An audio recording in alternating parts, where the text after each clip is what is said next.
All right. Here we go. Let's do it. Oops. Well, maybe one more second.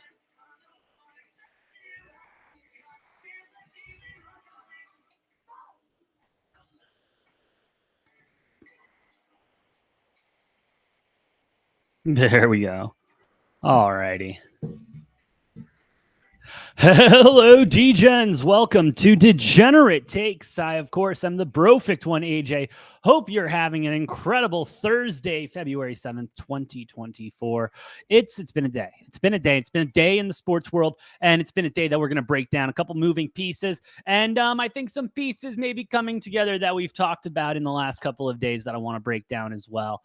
But yeah, hey, before we get into any of that, hope y'all are having a great day. Appreciate y'all for watching. If you like what we're cooking, hit that like button. And if you like it even more, hit the follow. But, let's go ahead and get into it. Let's not waste any time. I want to start with something that I kind of got into a lot of detail the other night. Got a lot of detail into the other night. And, when things start rolling. And sometimes you see things, you hear things, right?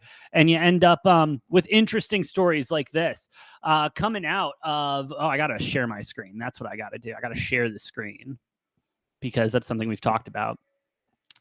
It looks like the Pittsburgh Steelers and Russell Wilson are planning to meet before free agency starts. From Gary Dulac, as you can see here from the Pat Mac. In the Vetman, he's in the free agency market now, right? Signing Russell Wilson and are tentatively planning to meet with the former Broncos quarterback before the start of free agency, per sources. Wilson has interest in joining the Steelers. Story coming soon. But this is big. A lot happening here. This is something that we talked about. A Steelers team with a lot of potential. And let's be real. They have been a 500 team and they will continue to be a better than 500 team as long as Tomlin, brain fart there. As long as Tomlin's the head coach, you're going to have a guy that's, that team is going to be okay to pretty good for most parts. But I like this move. I like this move a lot from Russell Wilson too. Again, one thing that we've talked about at immense lengths, he has the potential to do one of the funniest things in the NFL. And that is go in, take a vet minimum, and make the Broncos pay every last dollar. Let the Steelers go out there, get aggressive during free agency, which is not something that they have done in the past because they draft so well. And, hey, love it or hate what I'm saying there, but hey, they do draft a mean draft. I like that draft room a lot. Where are they drafting again this year? I mean, they're middle of the pack. But where are they at? Pittsburgh's, they're picking down there at 20. And so, I mean, you're going to get some type of version of an offensive lineman, defensive lineman. I haven't really started my full draft diagnosis yet on what the Steelers need. That is my bad, but that's coming soon. I like the move. Overall. A lot of potential there with Russell Wilson going in there and him and Tomlin connecting. I mean, we saw what him and Pete Carroll could do. With that roster, with the rosters they had and everything like that. And honestly, comparing apples and oranges with the Pittsburgh Steelers and Seattle's offense, I kind of like Pittsburgh's a little bit more where it's sitting at right now. Pat Freiermuth turning out to be a pretty solid tight end for him, all things necessary, expecting another big year out of him. Allen Robinson II isn't dog. George Pickens is George Pickens. I think we'll leave it at that. I love the way he plays. I love his style. But, a couple questionable things last season, I would say evidence almost of not trying, but that's a whole other conversation for later with George Pickens. Again, he's just very talented. Deontay Johnson's not too shabby. Najee Harris in the backfield there. And then you got Jalen Warren sitting there. But if you got Russell Wilson coming in on a vet minimum deal, you got a Saquon, you got a Derrick Henry, you got a Josh Jacobs that are out there on the market just waiting to be signed. And that's why I really like them meeting before free agency starts. Broncos gave Russell Wilson the permission to go out and talk to teams, start conversing, start figuring it out. And I like it. I like it a lot. So I think it's a good stop. I think it would be a good stop for Russ. And I don't think it's a long-term stop. I really don't think it's a long-term stop for Russ. Maybe it ends up being that way, but I see maybe a 2-year deal out of, beginning part of this relationship. I think the Steelers understand that Russell Wilson's best days of football are behind him. And I think any team signing Russell Wilson knows that. And that is just something that I think we got to take as it is. Again, no disrespect to Russell Wilson. I saw him carve up the NFC West for most of my childhood and most of my teenage years. I mean, he tortured the Cardinals twice a season for so long. I was so happy to get him out of the division, but by the time he was out of the division, his best football was behind him. Again, I'm not saying he doesn't have a lot of football left to offer still. I still think he's got stuff left in the tank, or else I wouldn't absolutely love this move to Pittsburgh for him. But I think that might be what he needs. Sean Payton really didn't give him any fair chance. Sean Payton didn't give him any fair chance. And Mike Tomlin seems to be one of these few quote unquote old heads, one of these guys from the quote unquote old guard that kind of gets it now, kind of gets how to, interact with the players and understands them. And so I think he'd be able to handle the Russell Wilson experience, the Team 3 experience, Mr. Unlimited. Oh man, what a guy. And I think it would be a different Russell Wilson. I still think he would be, the guy that he is, don't get me wrong, but I think you'd almost, not a demeanor shift per se, but I think the focus would be turned back on. I think the focus would be turned back on because I think part of the issue with when he went to Denver was everybody, and I mean everyone and their mom, was lying about what the Broncos were and what the Broncos needed when Russ got there. If anyone remembers those conversations, the media, it was coming out with coaching staffs and everything like that during the offseason that, the Broncos, they're just a quarterback away. Drew Lock's not it, but they're just a quarterback away, and they'll be able to get it done. They got their quarterback. Granted, Nathaniel Hackett, however much you want to put that on him, I mean, it's not like Russell Wilson went out there and defied the odds and played great football either. Again, it took him a long-ass time to get more touchdowns than he had bathrooms. And so, again, I think, you take that for what it is, that the Broncos weren't all it added up to be. And, Russ was playing fine. Russ was playing better this season than he did last year. And so I'm almost inclined to give Nathaniel Hackett a little bit more of that blame because Russell Wilson, again, he did play, again, not the best football of his career, but he played better than the season before, which may come down to coaching, which I'm fine with. But you go to a head coach who's stable. You go to a guy who's not worried about losing his job. You go to a guy who's got a team under control, a culture already set. You're not trying to come in there and set the culture. Russell Wilson's just got to come in and be the leader of that team, be the quarterback of that team, nothing more, nothing less. Not go into Denver with a new coaching staff, new everything, new owners, everything, and try to reset the culture of what the Broncos team was post Peyton Manning. That's not going to be Russ's job here in Steelers. Culture is there. Coaching is there. Everything is there. Insert Russell Wilson. And then if you even think about it a little bit more, for the long term of the Pittsburgh Steelers, this is a great move because they seem to really like this Kenny Pickett guy. They seem to really like Kenny Pickett, which I can't really blame them because those moments when he plays great, it's fun to watch. It's fun to watch, but then he tends to immediately make that mistake that's like, I don't know. I don't know if this is the guy, but he's another quarterback it's at the mercy of the new system of quarterbacks, not letting them sit, not letting them develop, but throwing them to the wolves immediately and being like, all right, kid, let's see what you got. And let's not remember, he wasn't the best looking prospect coming out in his draft class, coming out of Pitt. Granted, it was the best Pitt has looked in a long time, and it was because of Kenny Pickett, but some of those shortcomings have been shown, and they haven't really been filled up yet, or else we wouldn't be talking about Russell Wilson to the Steelers.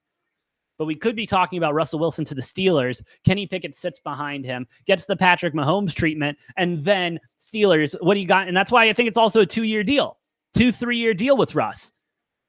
You let Kenny Pickett sit there. His contract's going to come up. All right, Russ, thank you so much for your work. Appreciate the playoff run. We're going with Kenny. That's kind of where I see that going. That's kind of where I'm reading the tea leaves of how that's going to go. And hey, if they get him in there before free agency starts, I don't think he's leaving that building unless there's a call at the 11th hour. But Steelers seem to be moving very fast on this, wanting to get this almost locked up so that they can focus on the draft. And I think that's very important that they get this locked up because they got to be the same thing, thinking the same thing a lot of us sports guys are thinking. Can we get Russ for a vet min?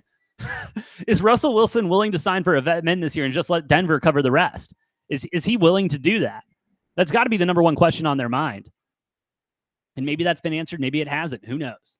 Who knows? But hey, the Steelers could get very interesting very fast because, that could be And that Steelers defense still not looking half bad. Oh. That would, this is the offseason. It's the offseason, so it's a nice time to fantasize. And, the nice part about the offseason is, unless you're the Chicago Bears or Arizona Cardinals, your team doesn't get worse. Your team only gets better. The hopes for your team go up as you get closer to the season. But, yeah, man, I like that a lot. Because then the AFC North, here's your quarterbacks in the AFC North then. Russell Wilson, Joe Burrow, Lamar Jackson, and probably Deshaun Watson. That is something right there. That's something that I can sit back on a Sunday and enjoy. So, personally, obviously, I really kind of want this to go well now. And granted, it's in the AFC. So for my AFC fans out there, I'm sorry. All my favorite teams are in the NFC. That's my B. Because that's a murderer's row right there. It's a murderer's row right there. Lamar, Joe, Deshaun, Russell. I like it. I like that a lot. But we'll keep an eye on that, obviously. Keep a very close eye on that and how that's going to mature and develop. We'll get to some good news before we get to some bad news. Coming out from Schefter earlier today after some posts being posted from Chris Jones.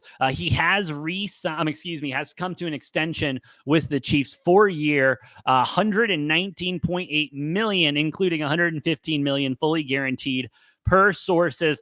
Hey, Chris Jones got the bag. Chris Jones got the bag and absolutely deserves it. He absolutely deserves it. No ifs, no ands, no buts. That is the center of this Chiefs team. You know what I mean? You look at the Chiefs, you got Patrick Mahomes, you got Travis Kelce, you got Chris Jones. And so a move that needed to happen for the Chiefs, I'm glad they could get it done. Chris Jones, if he wanted to, been like, nah, dude, I'm good. Let me go see what I can get. But hey, no, the Chiefs locking up a big, important piece for the next many, many years, 4 years to be exact. But great move overall from the Chiefs. Let's keep the good news rolling as the Saints and Tyrann Mathieu have agreed to a new contract that keeps him in New Orleans for the next 2 seasons. Hey, Tyrann Mathieu don't fuck around. I love Tyrann Mathieu. Loved him when he was on the Cardinals. Hate watching him play for another team, but hey, shout out to him. Absolute dog. Congratulations on the new deal and keeping that moving. Dolphins with Jonnu Smith for a 2-year, $10 million deal. Tight ends starting to go. And, tight ends are going to be important here. Tight ends are going to be important here as we continue down the path. And, hey, Dolphins get better, in my opinion. After having to let a lot of guys go. Get under that cap.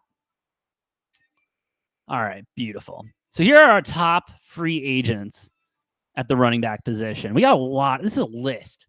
This is a list and a half of people on this list. Derrick Henry, Tony Pollard, Austin Eckler, Gus Edwards, Alexander Mattison, Devin Singletary, Ezekiel Elliott, DeAndre Swift, Deontay Foreman, Cam Akers, J.K. Dobbins, Kareem Hunt, Rashad Penny, Boston Scott, A.J. Dillon, Antonio Gibson, Zach Moss, Cordero Patterson. I can't believe he's on but makes sense. Nyheim Hines, and Clyde Edwards-Helaire. Now, this is the state of the running back market, unfortunately, which is it's one of those things where you can take a look at it. You can take a look at it, 12 steps up, 12 feet above, whatever you want to call it, and you understand.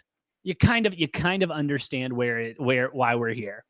You got a lot of very talented, very strong, very young running backs coming out of college who just explode onto the scene, and then they quote unquote have too many miles on them. Now, to be completely honest, I think Derrick Henry is the first person who's gone on Monday. I think Monday rolls around and that free agency opens up, the official tampering period, whatever the hell you want to call it. That opens up. Derrick Henry is the man. That is going to be one of the first team people off the board. If it's not, it's only because there's a lot of people fighting for him. A lot of people fighting for Tractorcito, King Henry himself. Tony Pollard, another interesting one coming off the Cowboys. Not a terrible season, not a bad season, but the thing you're going to see about a lot of these running backs is that they're not these receiving backs. And that's what's the hot, trendy thing in the NFL right now. And not only is it the hot, trendy thing right now, but it's what gets you a bag. Look at Christian McCaffrey. Yeah, no, Christian McCaffrey, an absolute dog at what he does and continues to be. But a lot of these running backs, they either, quote unquote, too old or just don't have a lot left in the tank. Like you look at an A.J. Dillon, who's probably not going to get re-signed by the Packers by any means necessary, especially with the, again, amount of running backs we've got on this list here. There's so many running backs. Why would you get them, guy? Maybe you got a guy you like more. Maybe you got a guy that, there's a guy out there that you see that complements your system more. Whatever reason you can give to not pay a running back, these teams are going to give. And it's just where we're at. It's just where we're at. And I mean, it's frustrating. It's frustrating because, as football people will tell you, hey, you got to establish the run. Got to have a run game. You got to be able to establish the run, get to play action, and get the quarterback comfortable. And, so many of these teams are going with the young gunslinger coming out of college that a lot of those guys could use, an experienced running back in the backfield who knows what the hell he's doing, can hit his gaps and kind of make that quarterback's life a little bit easier. But these teams are deciding to go younger. And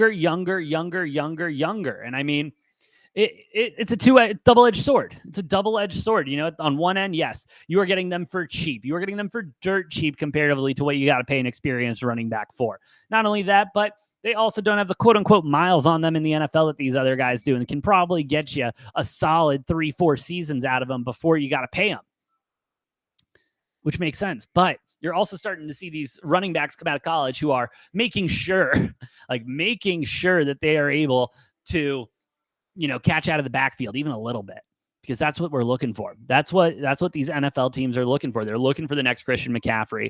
The issue is there's not a lot of Christian McCaffreys out there. Yeah, there's just not. If there was, every team would have one, but there's just not. And so, again, a lot of big name running backs that are on the board and a lot of big name running backs that are on the board that are going to stay on the board until after the draft, more than likely. If a team isn't able to go into the draft and get a running back that they like and they need to, maneuver a little bit, then they'll go out and get one of these guys. But honestly, unless you're a Derrick Henry, maybe an Austin Eckler, Gus Edwards to a point, Alexander Madison to a point, that's the best I can do. That's the best I can do on this list. That's all I can really pull from it. Derrick Henry, Austin Eckler, Gus Edwards, Alexander Madison. Maybe Cam Akers, maybe Kareem Hunt, maybe. But, you look at these guys and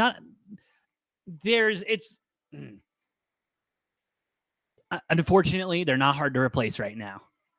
That's what it comes down to. And so these teams are going to try to go to the draft first. They're going to try to get that figured out, and then they'll go from there. And then they'll go to free agency and see what's out there. But yeah, it's tough. It's tough. Oh, Saquon Barkley's on that list as well. I can't believe I missed that. And Josh Jacobs. Those two names will probably get off the board pretty early, too. I missed those names completely. But Saquon, shout out to Saquon. He needed to get out of there. The Giants organization right now. Can we talk about, brutal. Just brutal right now. Like, absolutely brutal right now. For starters, it was all going downhill the moment they decided to pay Daniel Jones over Saquon Barkley. For the sole purpose was, we all knew the kind of quarterback that Daniel Jones was. He is a little bit more athletic, little less accurate Kirk Cousins. That's the kind of quarterback he is.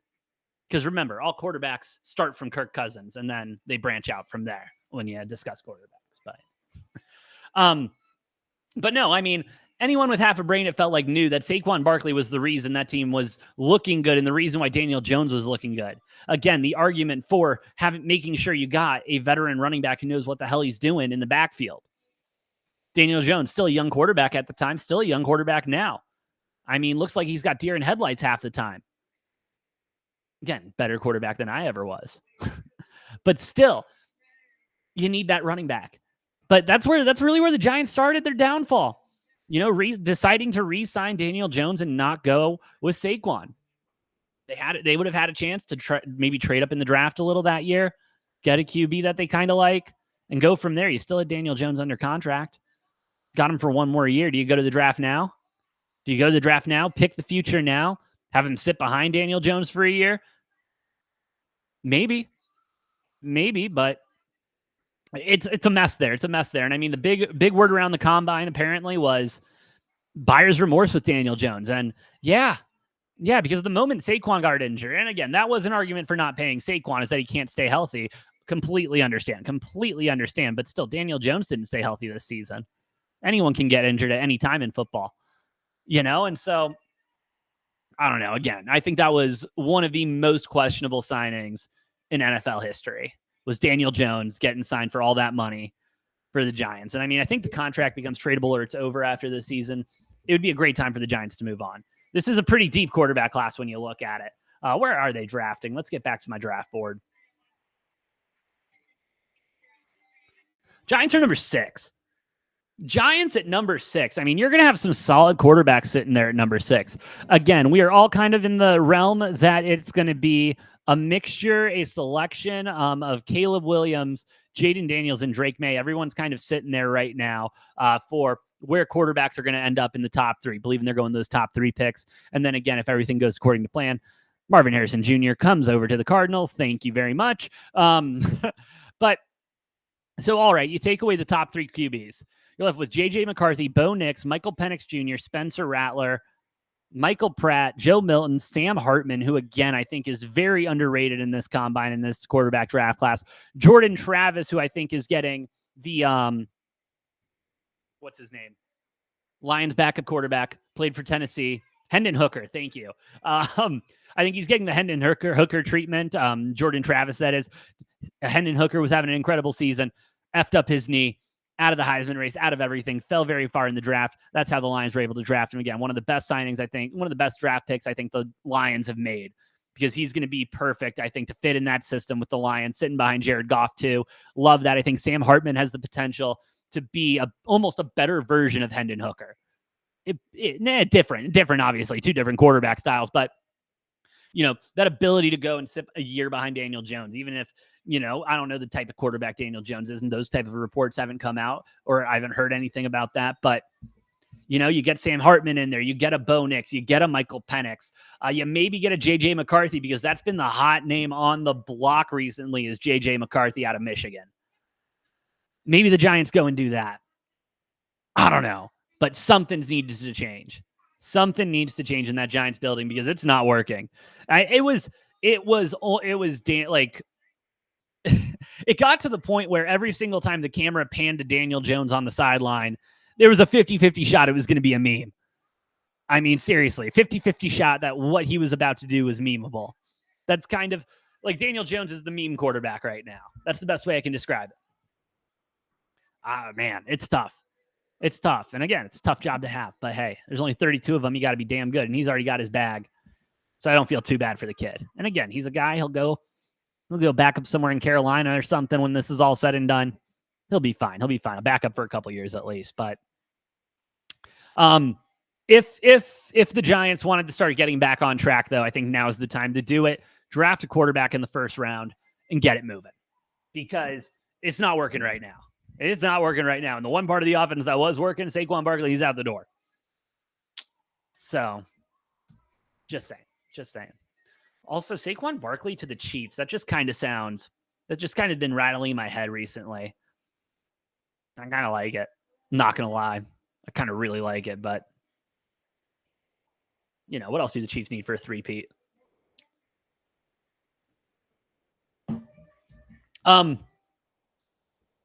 All right, I want to talk about, actually, I want to take a break and talk college basketball for a hot second, because there's some things that are bigger than sports. You know, some things that are bigger in sports, and especially when a legend goes through something very traumatic, very heartbreaking, and come out on the other side and still do what he loves. I mean, at least a legend in my book, and I think a lot of others. Dickie V announces he's cleared to start broadcasting games again after battling cancer's successful vocal cord surgery. Hope to see him on the sticks for March Madness. I mean, Dickie V, shout out. But yeah, I want to stay in the NFL for a hot sec because, oh, by the way, we were talking running backs. Rumor going around right now, Saquon Barkley possibly to the Eagles. Cowboys maybe have some interest as well. It's bullshit season. It's bullshit rumor season. It's that time of the year where you can't really believe anything that's said until it's put down in writing. And so, maybe they'll have a meeting. Maybe they'll have a phone call, Zoom, however the hell they're doing it nowadays. But real possibility. That's what they're saying. And I mean, hey, why not? Why not? I mean, if I'm Saquon, I'm only looking at contenders.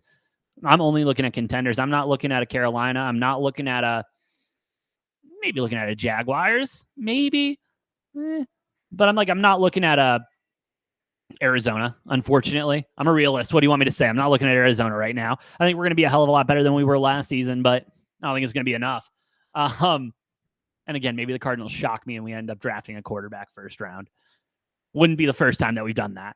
Wouldn't be the first time, but I mean, Eagles would definitely get, another bump there. The question with the Eagles is, do they have the right coordinators in place? Because that place really went to shit the moment the coordinators went. And, we were saying it. We were saying it all last season. The Eagles looked good. They just looked off. The magic was gone from the season before. The Super Bowl hangover was real for the Eagles. And it definitely showed in the offseason. In the postseason. And yeah, Nick Sirianni, what a dog. But I don't know. I don't know what the Eagles are going to do. I don't know what the fix is there. Maybe it's getting rid of Sirianni at this point. Those reports were coming out about Sirianni. What's his name? Big Don. Big Don, their head of security, was kind of the guy that was keeping, Sirianni cool. He's like, hey, man, you got to chill out, blah, blah, blah, blah, blah. And, and then he's gone. He's off the sidelines because of that altercation. And then Sirianni apparently lost it. So rough for Sirianni. But yeah. Let's talk about one of the more interesting teams over the last couple of days. And I mean, thinking about their moves now and having all the information makes a lot of sense. It makes a lot of sense why they made their moves. And it makes me wonder if a couple moves aren't coming a little bit more.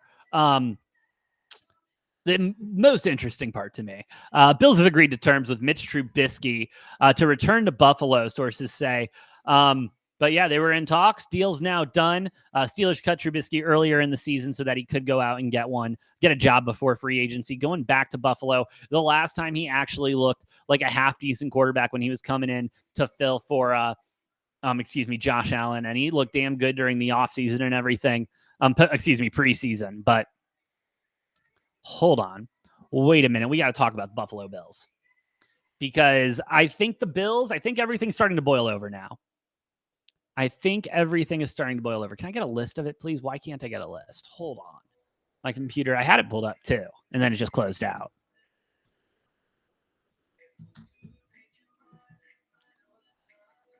All righty. Here we go. Oh, maybe not. Fuck. All right, best we're going to do, apparently. Buffalo Bills went on an absolute cut spree the other day, and I'm sharing the wrong screen. Buffalo Bills, a number of cuts. Jordan Poyer, their superstar safety, is cut. Ciaran Neal cut. Deontay Hardy cut. Center, Mitch Morse cut. Running back, Nyheim Hines, gone as well. Tre'Davious White as well. Post June 1 designation for release. So the Bills cleaning house. Why are the Bills cleaning house, AJ? Well, they needed to cut a lot of cap. They were well over the cap. They free up about $37 million in cap as we speak. And I think that takes them out of cap hell. Let me double check myself real quick. If it doesn't take them out of cap hell, sure gets them close.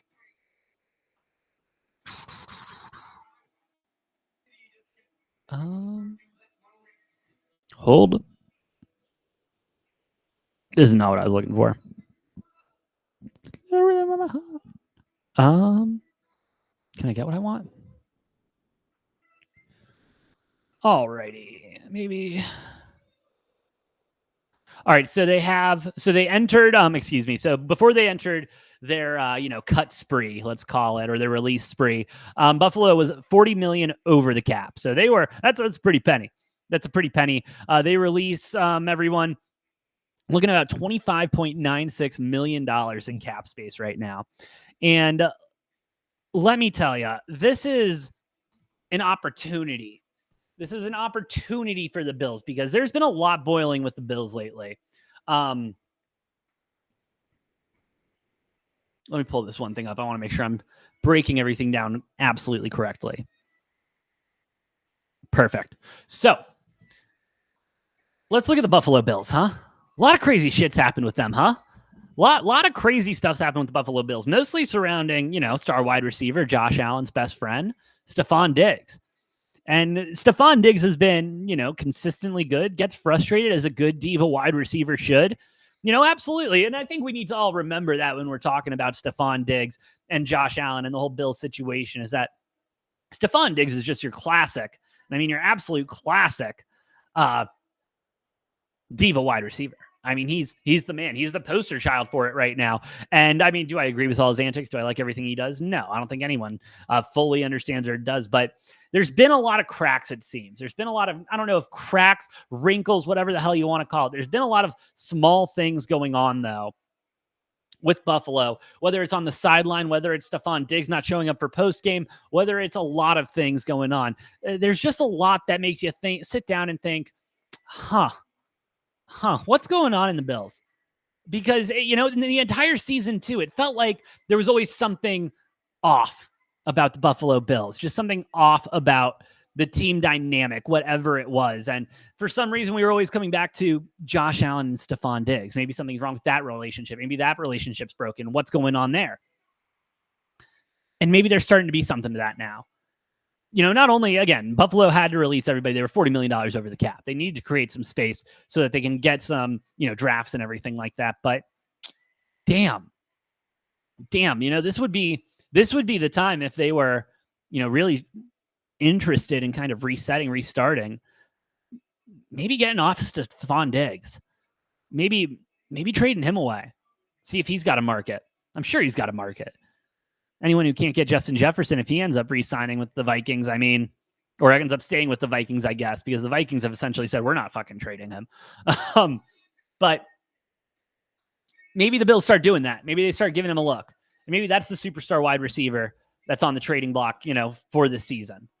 Because, again, something just seems off. Something doesn't feel right when you look at the Buffalo Bills and that whole situation. Something doesn't feel right about it. And this would be the time, amidst all the cuts, amidst trying to create more cap space, thinking towards the future, you could say, you could do it. And, maybe it doesn't make sense trading him this year. It is a tradable contract, $18.5 million base salary. It's a lot for a wide receiver, but that's kind of where you're looking at wide receivers right now. And it's a $27 million cap hit. So it sucks. It sucks, but there'd be a team that would absolutely pay that and take that off your hands. Outside of that, there is an out in 2025 for a 3-year, $67 million, $22 million cap hit. So, next year, sure, becomes a little bit more appeasable. But hey, you want to create some cap space? You want to get some stuff done? Maybe now's the time. Maybe now's the time to look into trading Stephon Diggs and completely, kind of reworking what the Buffalo Bills are and what the Buffalo Bills can be.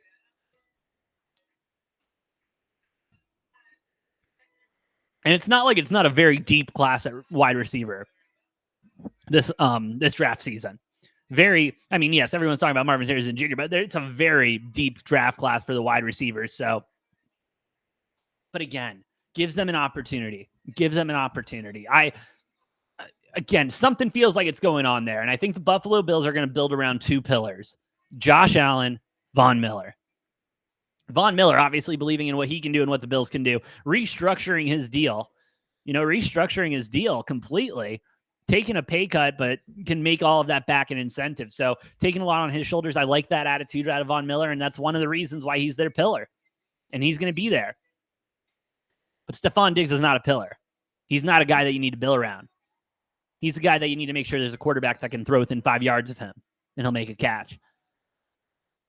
It's a very interesting place the Bills are in, and I don't know. If I'm the Buffalo Bills and I've seen the quote-unquote issues going on and everything going on, this might be the time we take a step back and reset. But again, that's just me. That's just me. Maybe that's other people too. I don't know. I haven't heard anyone else talking about that, but it makes sense to me. You know, it makes sense to me. 2 + 2 = 4. But all right.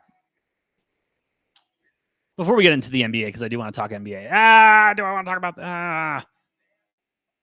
all right. Yeah, let's talk about it. All right. Have you all seen what Nick Saban's been talking about lately? Because Nick Saban, you know, of course, one of the greatest college football. I'm watching college basketball. One of the greatest college football coaches, the greatest college football coach to do it. Let's just go ahead and leave it at that. The best to do it. And it had to be something that drove him away because, you know, Nick Saban was one of those guys that we would talk in the lights of a Bill Belichick and Pete Carroll, you know, one of those guys that would die at his desk, watching film, coaching football.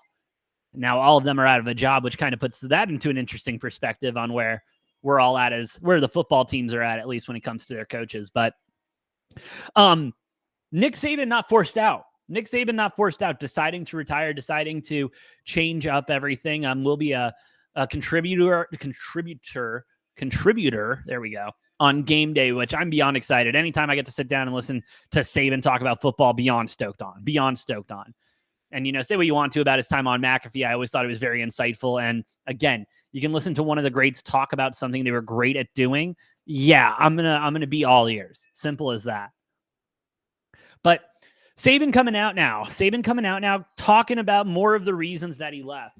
And the reason that really stuck out for me, you know, and it's interesting. It's interesting. Saban goes on to talk about how it wasn't because of NIL, but it was because of what, I'm taking words out of, I'm not saying it properly. I'm not saying it properly. Let me go ahead and say that. But essentially it was along the lines of when Alabama lost to Michigan. When Alabama lost to Michigan, it was the attitude in the locker room. It was kind of the mentality after the days that followed, you know, and going through transfer portal, going through those conversations. It was, the conversation wasn't, hey, what are we doing next year to win? It was, or whatever his message is. It was, what's my playing time looking like? What's my NIL looking like? And, you know, and with a old head classic guy like Nick Saban, who respects what football is and how football's done and everything like that, I can understand that being a culture shock. And, you know, Nick Saban being in a place where he's been there, done that, and absolutely everything there is to do in college football. What else was there to do except he just loved coaching? He finally got to the point where he's like, I'm good. I don't want to deal with this.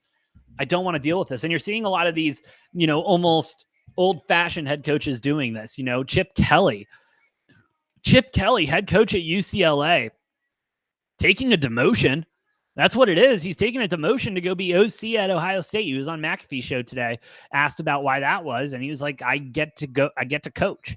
I haven't coached football since I became a head coach. Because, you know, you're doing all of these other things, and, you know, you don't have every second to sit there with the guys, go through tape and do all of that. You can do that. You can crunch tape and go through all that, but you don't get to do it how you would as a coach. And so these guys want to coach. You know, they don't want to deal with numbers and X's. They want to deal with X's and O's and schemes and everything like that, making the team better, making the players better.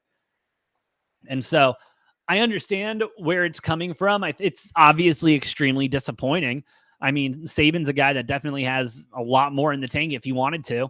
Belichick in the same boat as well. Carroll in the same boat as well. And so we'll see what happens.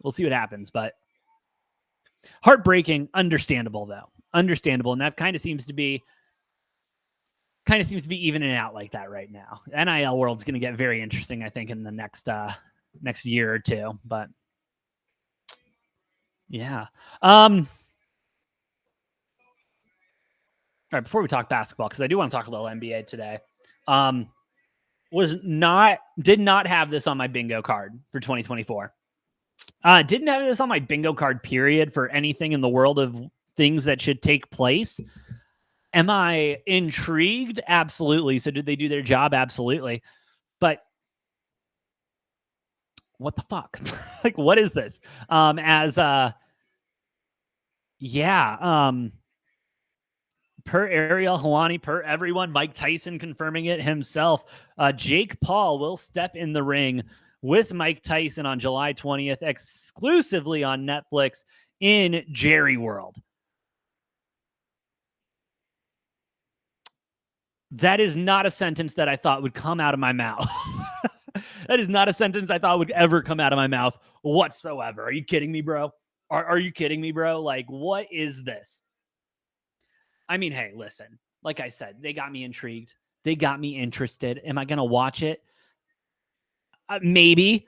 I've not committed to it yet. Obviously, I got to see what I'm doing that day. If I got something better going on, yeah, I'm probably going to go do that. It'll be a good exhibition match. It'll be a good exhibition match. I don't know what else you want me to say. Unfortunately, Jake Paul has decided to go this route of the entertaining boxing exhibition match and everything like that, which isn't terrible. It's working for the guy. And again, I do respect the work that he's put into boxing. He isn't taking it lightly, isn't, fucking around or anything like that. I respect the hell out of him for that. But I'm sorry. But like, I can't respect what he's doing. I can't respect what he's doing. I just can't do it. Oh, like, really, dude. How many times do I got to talk about an exhibition match for you? He talks about how he wants to be a serious boxer and all of this. Yes, he fought Tommy Fury, which, okay, great.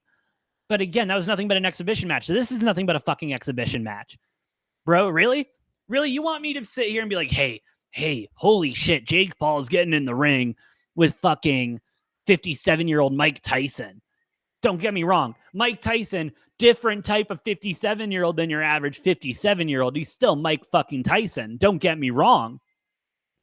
But also, don't look at me and don't make me sit here and take this half serious. Really, bro? Really? You want me to take you as a serious boxer? Become a serious boxer. Take fights in your weight class. Take fights that actually matter for our actual record.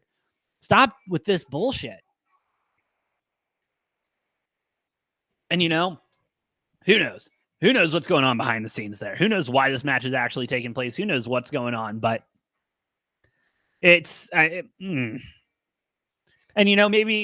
one thing that's good about events like this, as long as they don't completely go full celebrity boxing match card, is, these younger guys that actually do box and actually, want to chance at a title and actually want to put their pride and, everything on the line instead of just fighting 57-year-olds. Those guys get some exposure off the card, those guys and ladies. So it's a great thing. That is a great thing and could be a great thing coming out of this. But I mean, the words Jake Paul and serious boxer should never be in the same sentence. They never should. And I mean, listen, we can go ahead and put on the tinfoil hat, get all conspiracy theory and start going through all the film of these fights and everything and seeing the little, the little wink, wink, nudge, nudge here. But I'm not going to take him down like that. That's not what I'm trying to do whatsoever. It's just my take on this whole thing. And I hate to sound like an old head, but he's a good celebrity boxer. I will give that to him. Just like how Logan Paul is a good celebrity pro wrestler. But he's not a boxer. Logan Paul's not a pro wrestler. They are very good entertainers who picked a lane, and those lanes are working out great for them. And again, massive respect for everything they've built, everything they've done. But, kind of, God, not soft. I don't want to say soft because it's not soft what he's doing. It's just disappointing, I guess. Because, you look at him, his workouts and everything, his sparring stuff. I mean, he's got good boxing in him. I would love to see what he can do against an actual, boxer in his prime doing his thing, not an NBA player, rapper, whatever the fuck else he's boxed. So that's kind of where I'm sitting on it. Again, am I suckered in a little bit? Yeah, I'm kind of interested to see what Mike Tyson's got in the tank. And kind of like all Jake Paul, Logan Paul, anything fights, I want to see them get their asses knocked out just like everyone else does. But we remember the absolute, I want to say dance recital that it was with Mayweather. Holy shit. Holy shit. I don't even have kids yet, and it felt like I was at my daughter's dance recital. That's how miserable that was. But hey, is it going to do great numbers? Yeah, absolutely. It might be one of the biggest boxing matches ever bought. No ifs, ands, or buts. It's always the money. Quill in the chat. How you doing, Quill? It's always the money. Aren't they both broke? Yeah, probably. I mean, makes sense. And yeah, it is always about the money. And yes, this will do great box office. And at the end of the day, boxing, pro wrestling, I put them both in the same category for a reason. It's a good, great entertainment. But this is just, for me, taking it too far. Bro, at what point is it elder abuse, if we're going to be real? And I mean, yes, I understand. Mike Tyson signed off on it, contract signed, sealed, delivered, all that fun stuff. But come on, what are we doing? You serious, bro? Are you serious, bro? Blows my mind. It blows my mind. That's a thing still. All right. I want to talk NBA a little bit. As in my opinion, some of the worst news to come out of the NBA, because this Minnesota team's been absolutely hot and been looking absolutely incredible this season. I mean, they've just come out and they've stayed out and stayed on top. Karl Anthony Towns has been diagnosed with a torn meniscus in his left knee and is out indefinitely. That it has been changed to being evaluated for a meniscus injury, whatever that means. And so not looking good. As someone who has torn their meniscus, hurts like a motherfucker. Well, no, not hurt like a motherfucker, but definitely uncomfortable and something you got to get taken care of, because then your kneecap is just sliding all over the place. And it's grinding against stuff, and that's not fun. So really hope for a quick, speedy recovery for him, because him and Anthony Edwards have been doing on the court this season has been beautiful. I mean, seriously, I've liked Anthony Edwards as a player, and this season he's really stepped into his own. Him and Karl Anthony Towns, they've been such a solid duo, stepping into their own, playing great basketball. You know who's playing okay basketball that's still pissing me off? That'd be my Phoenix Suns. All right, and yes, hey, shout out to the Suns. We got it done in OT. Down KD, down Book. KD stepping up for the night. And I mean, it's fine. A win against the Nuggets, I'm never going to be upset about that. It went in overtime against the Nuggets, down Devin Booker. Never going to be upset about that. But that's coming off of a loss to the Rocket and the Thunder. And yes, we beat the Rocket before that. Hard to beat a team twice in a row. But it's one of those things that just doesn't make me feel good for the future. But if this team stays healthy, they can do it. We've seen them do it all the time this season. Break down into the fourth quarter and just go to town and get it done. We've seen it, and they're going to need to keep doing that. Because if they're not able to keep that going, if they're not able to keep doing that, we're gonna end up in the same spot we always are, and that's a go home game, must win game, and in our own arena, and we get the shit kicked out of us. We can't blame Monty this time because Frank Vogel's our coach. And I've been screaming from the mountaintops to get rid of Frank Vogel because he doesn't know how to coach superstars. You want a Mickey Mouse trophy during a Mickey Mouse year. And so, yeah, I'm not feeling overly, and a lot of people are coming out here. I'm hearing a lot of these analysts and quote unquote experts, and they're talking about how hype they are on the Suns, going into the playoffs and everything like that. I'm not even close to feeling the same way. I'm terrified of the Suns going to the playoffs. Because listen, we go out there and we play bad against bad teams, and those bad teams win. That's not good. And I'm not saying the Thunder are bad, but the Rockets haven't been playing their best basketball. And the amount of losses that we've taken that it's just not been against the best teams worries me. It worries me. And so they just need to figure it out. They need to keep their head down. We're sitting 6th in the West right now. Fine. I think we'll win. I mean, obviously, I think we'll win enough games to make the playoffs, or at least make a play-in. But when it gets to that, that's where I start to get nervous. That's where the pants start to get a little shit-filled. as they say in France. Anything else I want to talk about?